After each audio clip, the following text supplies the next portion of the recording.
السلام علیکم ورحمۃ اللہ وبرکاتہ. بسم اللہ الرحمن الرحیم. انا انزلناه فی لیلۃ القدر وما ادراک ما لیلۃ القدر لیلۃ القدر خیر من الف شہر تنزل الملائکۃ والروح فیہا باذن ربهم من کل امر سلام ہی حتی مطلع الفجر. صدق اللہ العلی العظیم. ناظرین کرام، جس طرح آپ کی خدمت میں عرض کر رہے تھے کہ شب قدر کی اہمیت اور افادیت اور ضرورت کیا ہے اور یہ کتنی عظیم رات ہے تقدیر بنانے کے حوالے سے، اسی سلسلے کے ذیل میں آپ کی خدمت میں جو یہاں پر پیش کریں گے، یہ جو سورہ مبارکہ صاف ہمارے لیے بیان کر رہا ہے کہ اس رات کو قرآن بھی نازل ہوا ہے، یہ عظیم رات ہے، ملائکہ کا نزول ہے اور رحمت و مغفرت اور نجات کا دروازہ کھلا ہے.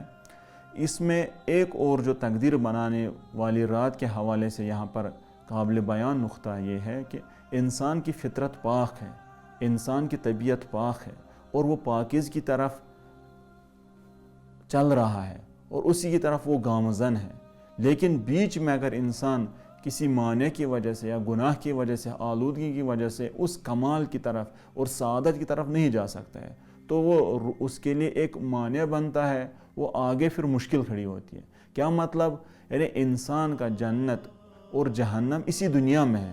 اگر اسلامی نقطہ نگاہ سے دیکھا جائے تو یہ دنیا و آخرت الگ الگ نہیں، یہ آپس میں ملے ہیں، متصل ہیں، ایک دوسرے کے ساتھ جڑے ہوئے ہیں. انسان کی آخرت، انسان کی دنیا اسی میں ہے، یعنی دنیا میں انسان آخرت کو سنوارتا ہے. مطلب کیا ہے؟ اگر انسان گناہ کرتا ہے نعوذ باللہ من ذالک تو وہ جہنم کی آگ اپنے لیے تیار کرتا ہے. اگر مثال کے طور پر غیبت کرے، یہ اخلاقی ایک مثال ہے، لیکن گناہوں کا دائرہ تو بڑا ہے، انسان کی زندگی کا تو دائرہ بڑا ہے، سماجی زندگی، گھریلو زندگی، عبادی زندگی، اخلاقی زندگی، بہرحال اس میں اس کا رول ہے. تو اخلاقی حوالے سے غیبت کرے، قرآن صاف کہتا ہے وَلَا يَغْتَبْ بَعْضُكُمْ بَعْضًا، ایک دوسرے کی غیبت نہ کرے، ایک دوسرے کی پیٹھ پیچھے برا بھلا نہ کہے، تہمت نہ لگائے، جھوٹ نہ کہے. تو یہ غیبت کے حوالے سے جو ہے تو آیا ہے قرآن میں کہ کیا آپ کو پسند ہے اپنے مردے بائی کا گوشت کھاؤ گے؟ اس کا آیا پسند ہے؟ قرآن کہتے ہیں نہیں، آپ پسند نہیں کرو گے. تو کس طرح آپ غیبت کرتے ہیں اور پھر دعویٰ کرتے ہیں کہ ہم روزے دار ہیں. ایک مشہور داستان ہے کہ پیغمبر اکرم صلی اللہ علیہ وسلم کے سامنے ایک خاتون آئی تو کہا آپ جو یہ دودھ کا پیالہ پیے. اس نے کہا نہیں. دوبارہ کہا دودھ پیے، کہا نہیں. دوبارہ کہا نہیں. کہا کیوں نہیں؟ کہا میں واقعاً پیغمبر اکرم صلی اللہ علیہ وسلم روزے سے ہوں. تو کہا نہیں آپ روزے سے. تو آپ نے مفہوم ہے اس کا عرض کر رہا ہوں، تو آپ نے ابھی فلاں بھائی یا مومن بہن کی، مومن بھائی کی غیبت نہیں کی. کہا دکھاؤں؟ کہا آپ جو ہے الٹی کرے. تو الٹی کرتی ہے وہ، تو گوشت کے جو ہے ٹکڑے وہاں اس کے منہ سے نکل گئے. تو ثابت دکھایا اسے، ثابت کیا اسے کہ آپ جو ہے روزے سے نہیں ہے. تو یہ برے اعمال کا اثر اسی دنیا میں انسان کے بدن اور روح پر پڑتا ہے. اس طرح نیک اعمال کا، آپ مثلا صدقہ جاریہ دے، کسی یتیم کی مدد کرے، کسی محتاج انسان کی مدد کرے، کسی مظلوم انسان کی مدد کرے اور اجتماعی ذمہ داری خصوصاً انجام دے، تو خدا اس کا اجر اسی دنیا میں دے گا. روح کی ترقی، رزق میں برکت، تعلیم میں برکت، عمر میں برکت، تو اسی دنیا میں دکھاتا ہے. تو یہ آخرت اور جہنم، آخرت میں جہنم اور جنت ہم اسی دنیا میں بناتے ہیں. مثلا اسی غیبت کے حوالے سے کہا گیا ہے کہ کیوں مردے کا گوشت، اس کی مثال دی ہے کہ مردہ چونکہ وہ ناتواں ہوتا ہے، کچھ نہیں کر سکتا ہے، لہٰذا جس کی غیبت کی جاتی ہے وہ اپنے حوالے سے کچھ نہیں کر سکتا ہے. دوسرا کہ یہ کیوں گوشت کھاتا ہے انسان، یہ جو پاگل کتے ہیں وہ گوشت کھاتے ہیں، جو مردہ ہوتا ہے، جو مردار ہوتے ہیں ان کا گوشت پاگل کتے کھاتے ہیں. تو یہ انسان جو ہے یہ غیبت کرتا ہے، آہستہ آہستہ اس کے روح پر اثر انداز ہوتی ہے یہ بری صفت، تو اس کی جو ہے طینت اور صفت یعنی در واقع طبیعت اسی پاگل کتے کی طرح بنتی ہے جو گوشت کھاتا ہے. تو انسان کی خصلت اسی میں تبدیل ہو جاتی ہے، آہستہ آہستہ وہ اپنا آخرت جو ہے اسی طرح بن جاتا ہے. تو انسان جو خدا نے اس کو اپنی کہتا ہے میں نے اپنی طرف سے تمہارے اندر روح پھونک دی، وَنَفَخْتُ فِيهِ مِن رُوحِي، میں نے روح تمہارے اندر ڈال دی. جو خدا دوست ہے, خدا پسند ہے, اور خدا کہتے ہیں اپنی طرف سے, اپنی ذات کی طرف سے میں نے تمہارے اندر یہ روح ڈالی.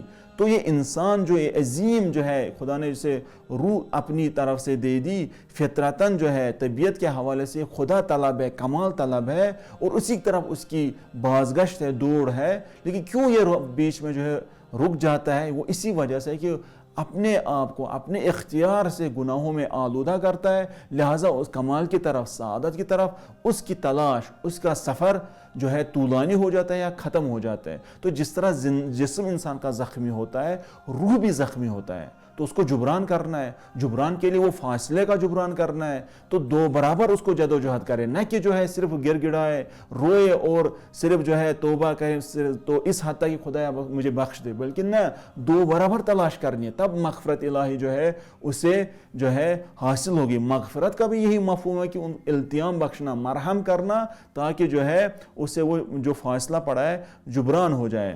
تو لہٰذا انسان جو ہے خدا کی تلاش میں, جس طرح آیت اللہ حسن زادہ عاملی بھی فرماتے ہیں کہ یہ جو دریا, چھوٹے چھوٹے دریا ہوتے ہیں, ان سے سوال کیا جاتا ہے آپ کہاں جا رہے ہو؟ یہ جواب دے رہے ہیں کہ ہم سمندر کی طرف جا رہے ہیں. کیوں؟ ہماری جو حقیقت ہے, ہماری جو اصل ہے وہ سمندر ہے. تو لہٰذا اسی کی طرف یہ جو بارش کا سلسلہ ہے, اسی وجہ سے ہم جو ہے